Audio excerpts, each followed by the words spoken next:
Um, just to answer the obvious question that all of you have, yes, I did consult with God on Saturday morning, considering what his idea was of changing the temperature from almost 80 degrees to almost 30 degrees overnight. And I put in a thorough complaint. And I mean, on your good behalf, of course, you know. I mean, after all, who wouldn't have wanted it for another couple of days of 70 would have been good, right? Yes, Another months of 60s would have been just perfect, just peachy with everybody. You know, 3 days of snow, preferably in the middle of school when it's canceled, right? Yeah. So we have some snow days. Gotta have snow days, yes. But not too many because we want it warm, right? Everybody cool with that plan? I still haven't gotten any answer. I'm sorry. I mean, apparently I wasn't listened to because it's even colder today. How many of you are having a good day with your arthritis today?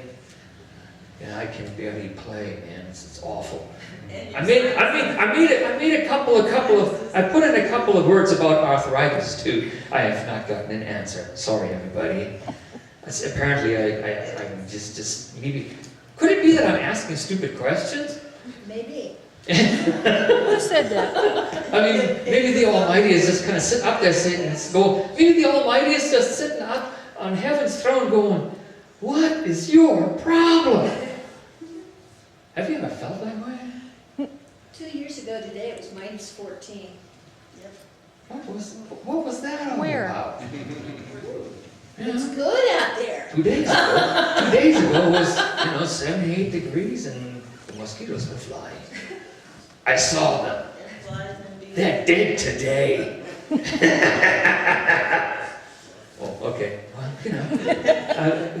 there's this strange moment, and we all have it. You know it. Especially on days like this, when you kind of look up and you go, you know what? I am freezing, and I was comfortable yesterday. What gives? There's so many days and moments in all of life that make us look heavenward and well, frankly, complain, right? How many of you have never complained to God about something? Okay, so we have nobody in line for sainthood right now. We're all working on it, but we're not there. How many of you have quit complaining recently about anything? You all have work to do. You all have work to do. How many of you have recently complained about your lot in life to God? Can you be honest? This is a church. We'll keep your confidences here. What you say here is holy. We won't spread it. And those of you who didn't raise your hands, I know better. I know better. Because I read your Facebook pages. Or at least I peek at them. Because you didn't lock them. And so it goes.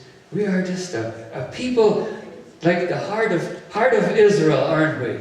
Always given to complain quickly and easily while on the way towards the promised land, towards paradise. The first thing that we do once the wilderness hits us is to start whining and complaining. Just like Israel. You can read that entire story somewhere in Exodus and Numbers. It's a really nice little tale because it sounds oh so familiar.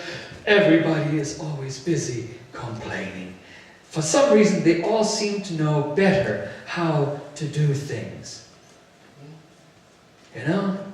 A month ago, they were in Egypt and ready to stay in Egypt, ready to stay in Egypt and be slaves. Somewhere in between, by a miracle, they were set free. Somewhere in between, they were led through the Red Sea and out of the slavery, and now they're in the desert, and now they're going to tell God how to do things. Deep breath. This makes sense to you? It makes sense to you as a human being saying, yeah, that's what I would do. It makes sense in no other sphere whatsoever, which is why, of course, the name Israel means the one who wrestles with God. And somehow into the inheritance of Israel, all of us were grafted, for better and apparently also for worse. Somewhere looking around at the way the world is does not give us really the impetus always to sing praises to God and to look at what is good about us, or to, for that matter, trust that in Christ indeed all things hold together, fit together, stay together, work together. That somehow out there somewhere is one, Jesus Christ. He is Lord of all. Through him and in him all things were made, and for him all things were made. Who, frankly, since he's the one who designed this all, the one who made this all, you can finish that sentence, knows, those of you parents know how to end this sentence, knows better. At minimum, knows everything is, of course, the right answer. If you probably do well, maybe to talk to the Almighty, as Jesus says, as children,